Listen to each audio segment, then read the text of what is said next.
Mana bunday защитный termostatlar, deyim, telefon tushib ketdi-ku.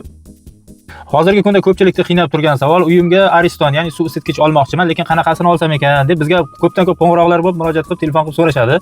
Qanaqasini olishda maslahat berasiz deyshadi.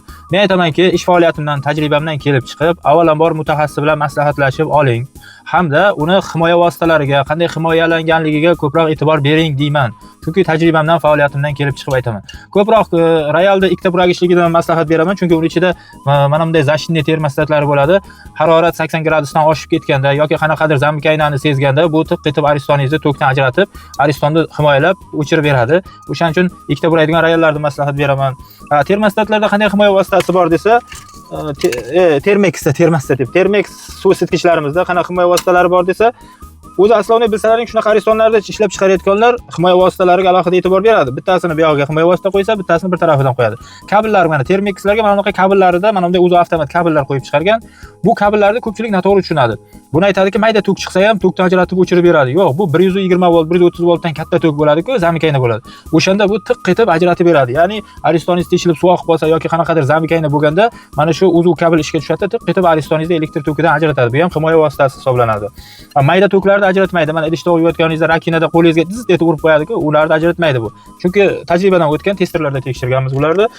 Keyin Aristonlarimizni suv isitgichlarimizni ko'pida mana bunaqa tiq yonib o'chadi. Shunaqa termostatlar bor, ichkaridagi haroratni aniqlab o'chirib yoqadi Aristonni.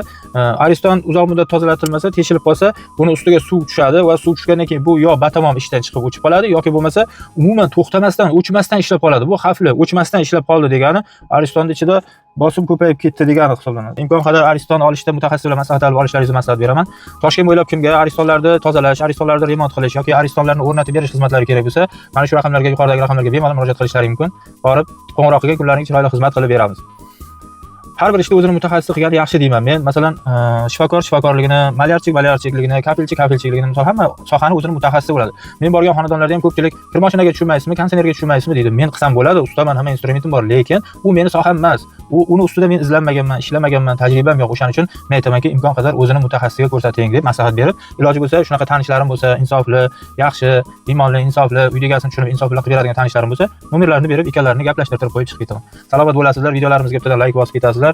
Bizni podpiska bo'lmasdan, obuna bo'lmasdan kuzatib borayotganlar bor ekan. Imkon qadar videolarimizni yo'qotib qo'ymaslik uchun obuna bo'lib qo'ysangiz, Xudo xolasa, bizni keyingi yanada yangidan yangi videolarimizga bu motivatsiya bo'ladi. Salomat bo'ling, o'zingizni ehtiyot qiling.